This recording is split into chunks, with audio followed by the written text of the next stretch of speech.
Ari, another spring practice question. Has Penn State fixed its wide receiver problem? Yeah, I don't know if we're going to find the answer to that question in the spring.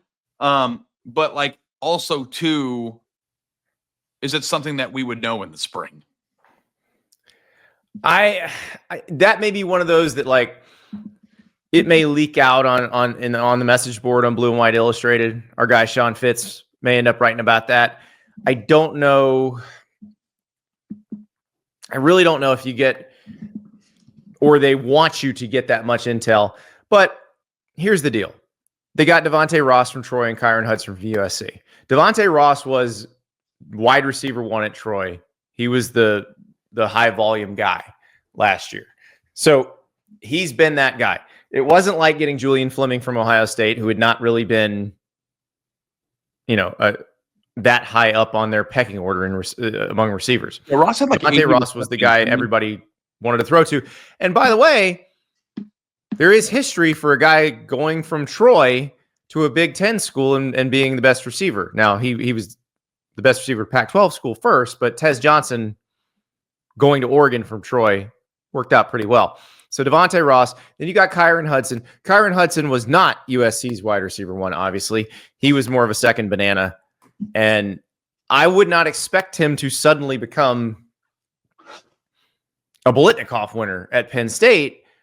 But if Devontae is what you think he's going to be, then Kyron Hudson becomes a very dangerous number 2. The good thing is you're talking about personnel changes.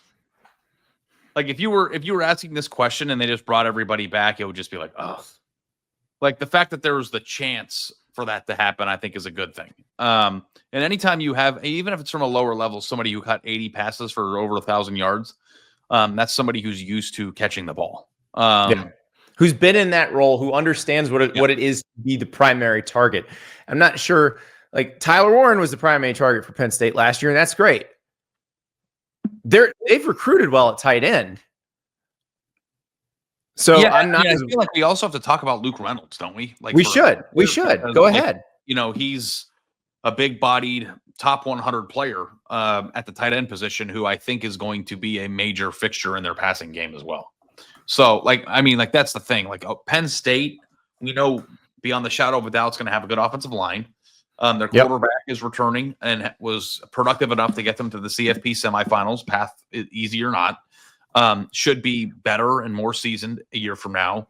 And they've got the best running back combination in the entire country with Katron Allen coming back. And Nick Singleton. Yeah. And Nick Singleton, and by the way, when I was doing the All-American list, I was having a hard time picking which one to put first team. Like that's where we're at with those guys, right? Like both of them could be first team All-Americans a year from now. So we think Penn State's offensive line should be pretty good. Like I think this is work.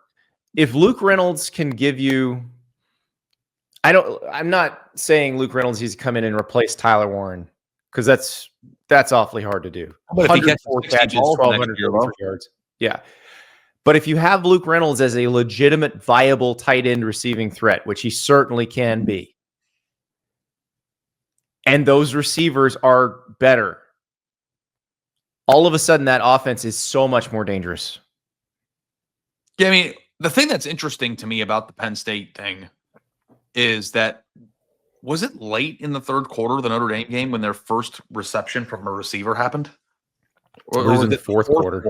In the fourth quarter. And they were in the game.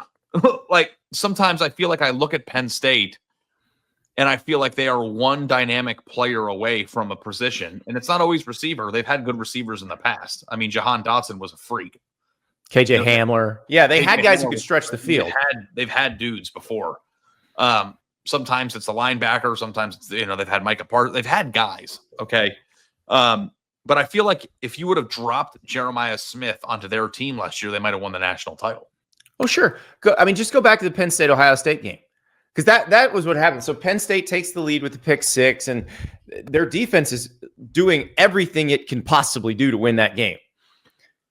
If Penn State had one person Ohio State was scared of stretching the field, They could have won. How much more does that open up for Tyler Warren, for Katron Allen, for Nick Singleton in that game?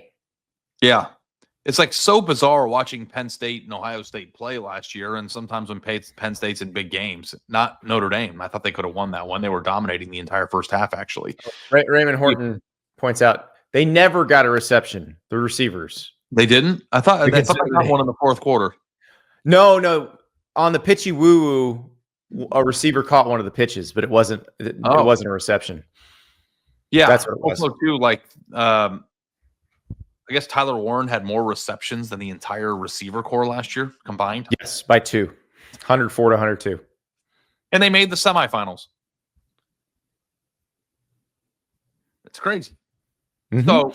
So the receiver problem, I think that what you do, and we had this discussion a few weeks ago, it's really hard. There's no Jordan Addison in the portal this year, right? So you can't come down on Penn State for not going out and making a slam dunk, no doubt about it, freak addition to the receiving core, right? But there were good receivers. Like you saw Kevin Concepcion went to Texas A&M. Eric Singleton Jr. went from Georgia Tech to Auburn. There were good receivers out there. So it's not that they weren't available at all. They were there. Yeah. I guess that's true. I don't know. They did. I don't know. Noah Thomas went from Texas A&M to Georgia. Zach Branch. But Zach Branch and Kyron Hudson are the same thing. Like, are they? Guys who are at USC who were like 4th and 5th on the pecking order.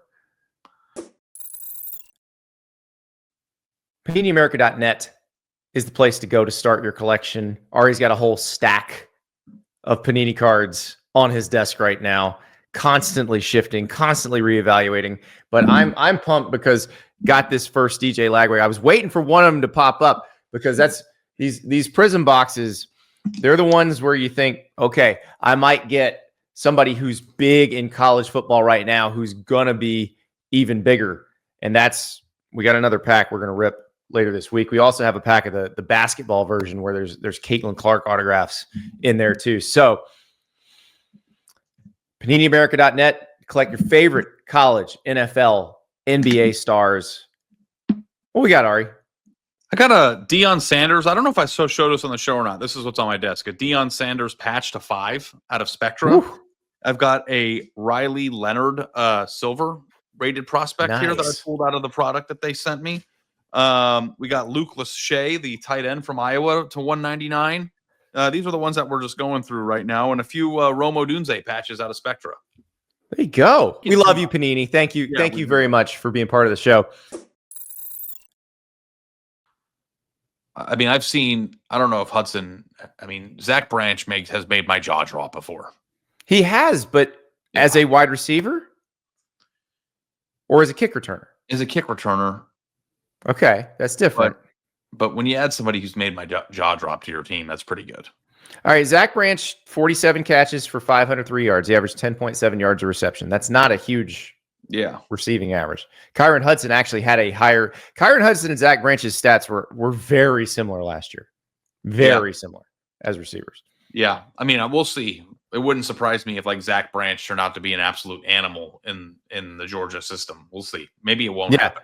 I don't know. We'll find out because the USC situation is interesting with all of these guys because Mekhi Lemon and Jacoby Lane were their 2 leading receivers.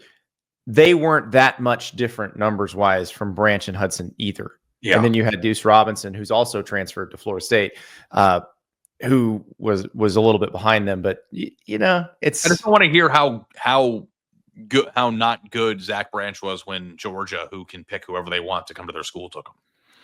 Well, yeah, because if you unlock that jaw-dropping capability of Zach Branch with all of the other athletes you have, then all of a sudden, here's how you know there's a difference, Andy.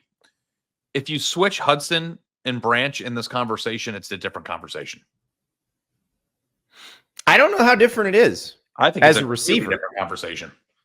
We'd be talking about if they unlock Zach Branch, Penn State could have the thing that they didn't have. Did anyone say that when we were talking about Hudson?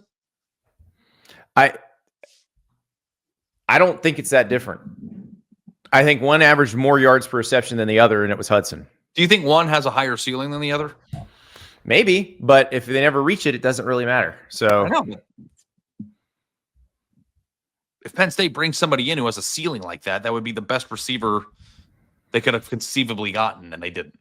We'll see. I mean, maybe Devontae Ross will be the best receiver they could have conceivably. We'll find out. Yeah, we'll find out. I just think somebody in the chat pointed out that they don't have a great history and track record. Like Dante Cephas had a big year in the MAC before he went to Penn State and then didn't do much at Penn State.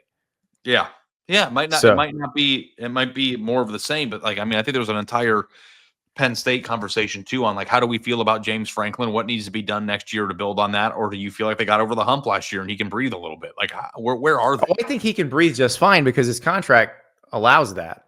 No, I know, think did the way he that knows what the problem is, and we was, just spent 10 minutes talking about it. Did he look like somebody who could breathe when they walked off the field after the Ohio State loss? No, but his situation hadn't changed yet at that point.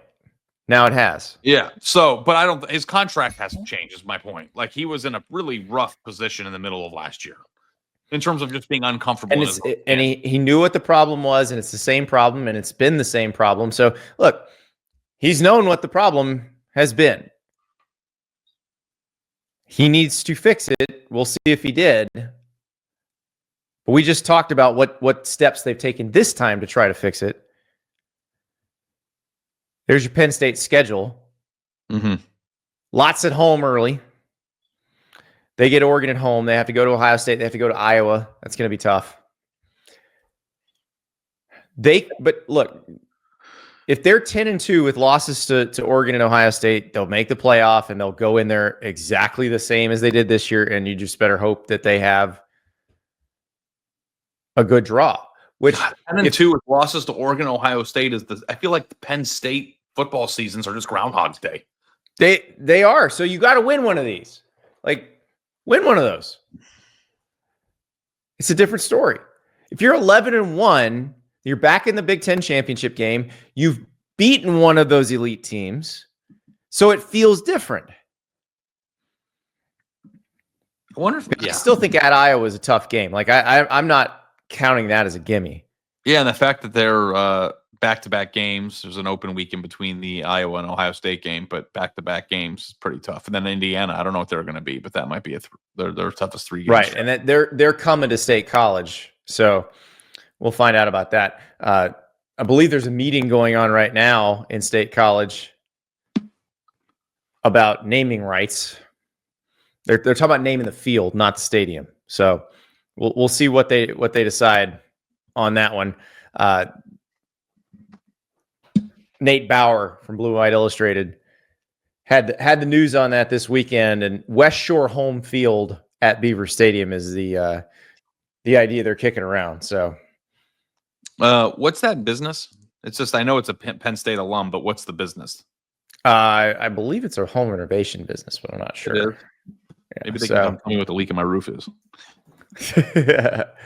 So we'll find out what they do, but I think James Franklin is in a different situation now because of what happened at the end of the year, because they made it to the semifinals, because they were so close to playing for the national title. But he needs to fix the same problem that he needed to fix last year. He knows it. It's up to him to do it. I just went to the West Shore home website. That stuff works, man. When you do that sort of thing. Yeah, so Penn State fans are kind of iffy about this, Andy? They're going to be iffy until they see their receivers streaking down the field and catching passes and them being in a game with Ohio State. No, but they're iffy about it. Isn't just dominated by their defense. What I meant. What now? I said they're iffy about renaming the field, though, too, right? There's some people who would like it to be named after Joe Paterno. But I believe one pays $50 million and one pays $0. Yeah. So the one that's $50 million over 15 years, I think, is the other one. Yeah, I would take the money. Yeah. So we'll see. I would fix the receivers. If I wanted to make Penn State fans happy, I would have productive wide receivers. I think that's what I would do. and a home renovation technological company helping you float the bill on that. Yeah. We're remodeling our offense. Why don't you remodel your receiver room?